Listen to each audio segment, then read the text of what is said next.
When you do this particular gig as long as I have, you have to rely on more than just what's playing on Crunchyroll right now. Sometimes you have to go to your local used media store and find something off the beaten path. Sometimes you find cool, weird stuff or something that's out of print. However, usually you end up with stuff like this. Legend of Himiko is an anime based on a game which usually spells disaster, and true to form, this is no different. The story, what can be gleaned from it, is about Himiko and Kutani, two everyday ham and eggers who get sucked into a fantasy world by the power of the Boka.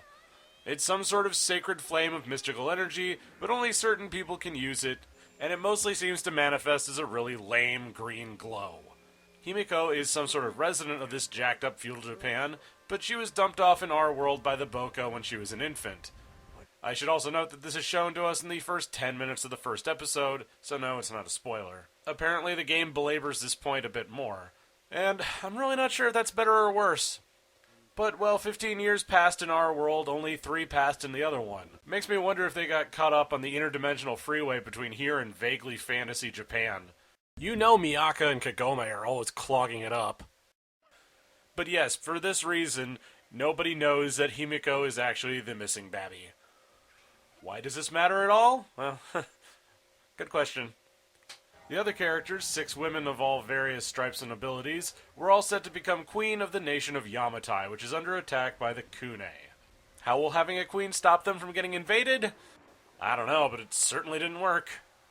There really aren't a lot of explanations going on here, and it's not so great of a story that we're going to be invested right out the gate. There's playing it close to the chest, and then there's take it on faith.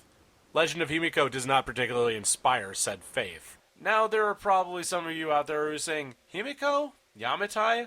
Weren't those the names from that Tomb Raider reboot that came out a few years ago? Yes. Yes, they were. Does that happen to be the same Himiko in this show? Maybe. It's not real clear.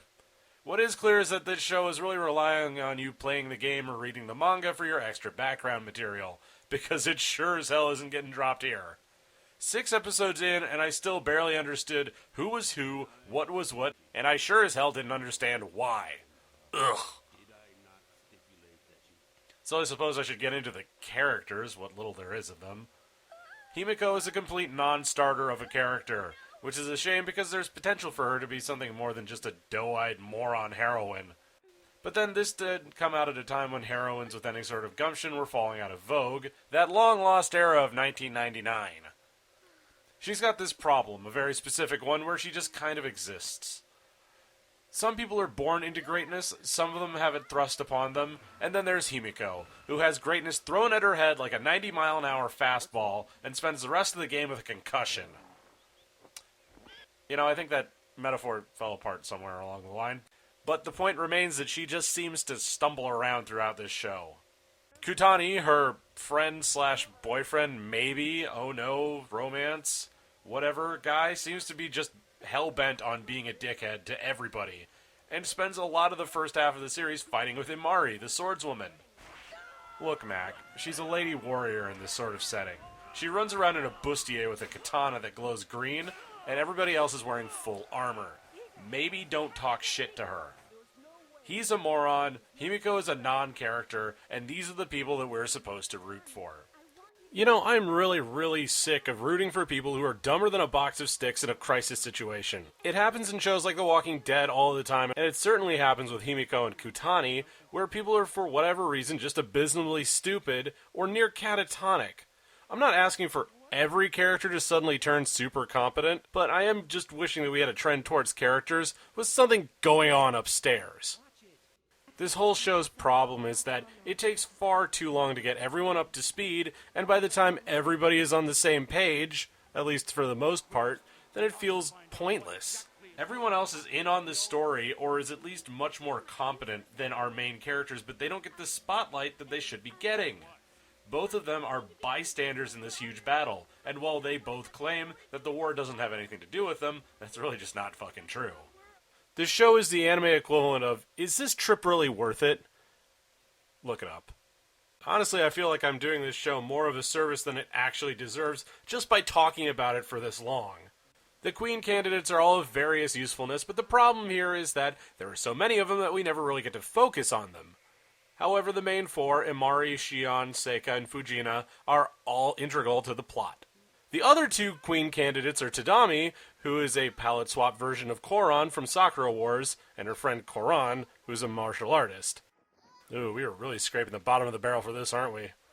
The show basically becomes something completely different for a few minutes whenever they're on the screen, because they're on the ocean with a ballista. What does this have to do with the show proper, other than set up, hey, look at these other two characters? Absolutely nothing, and I'm sure you're floored by this. Koran, interestingly enough, is played by Lisa Ortiz, and boy is she slumming it. But work is work, I guess. On the Kune side, we have Zagato's less successful cousin, Shikata, who has an army of the undead that he's working on. Cool for him, but he seems to have forgotten to stabilize the newly conquered country first. He's so focused on being evil that he can't see that he's way in over his head, and I almost feel bad for him. Almost. He's additionally part of a plot thread involving one of the lesser baddies and a girl who's half plant or something, but that's just one of the plot threads that really just goes nowhere. I'm sure it's more fleshed out in the game, but again, we never got the game. The game is not an acceptable substitute for making a coherent narrative in an anime. These characters all look like they're right out of a how to draw manga book. The eyes are weird, they're too far apart, the costuming is nonsensical. There's no connecting theme to their designs, no real connecting themes to the time period, or really any connecting themes to anything. Look, I know that you can sometimes do great things by throwing shit at a wall and seeing what sticks, but guess what? This ain't one of those circumstances. The box art proudly proclaims that it's from the director of Sakura Wars, and as we saw a few episodes back, that's not really something to be proud of. And you know, that actually makes this more frustrating, because there are clear design cues lifted straight from Sakura Wars on these characters. Tadami specifically. If you're going to recycle character designs to save a buck, maybe just scrap the project and start fresh. Or maybe it was some intern who just stole his sketchbook and stuffed it in the design document. Who's to say? The worst part of this is that they keep introducing new characters and none of them are any more interesting than the ones that are already there. So it gets overloaded with characters who say like 4 lines an episode and then just vanish. The plot isn't predictable, it's essentially non-existent. There are occasional flashes of brilliance here, but the story is so unengaging and the character designs are mostly spliced in from other series. It's exhausting to watch, and this is just another example of the kind of crap that US Manga Corps would pick up and port over. What, did they get in a bundle or something and have a free couple of weekends to dub it? Because they sure as hell phoned this one in, more often than not. And it's got veteran voice actors like Veronica Taylor and Lisa Ortiz all over the place. This whole toss pile is almost offensively bad. If not for the fact that you can say, oh right, it's Legend of Himiko. Any work that they would have put into it would have been a waste of time. Frankly, I'm sorry I had to foist this on you fine viewers, because now you spent this long watching me talk about a show that could basically have been summed up by don't fucking bother. If you absolutely must look into it, there's a manga by Oh Great, so you can at least get some boobies out of it. Hey, you know what the best part about this one is? It's out of print, and I can take it to a disc replay and get rid of it. It suckered me in with interesting character designs on the cover, and some kind of cool looks, but it turned me right off with low-budget animation, boring narrative, and a cast of characters too big for its own good. It just doesn't have any punch to it, and spends way too long accomplishing absolutely nothing. You know, normally I like to talk about how you could fix a show, and while I'd offer suggestions here, the only thing that I can really come up with is to fucking bin it. Ladies and gentlemen, the victim, Kobe!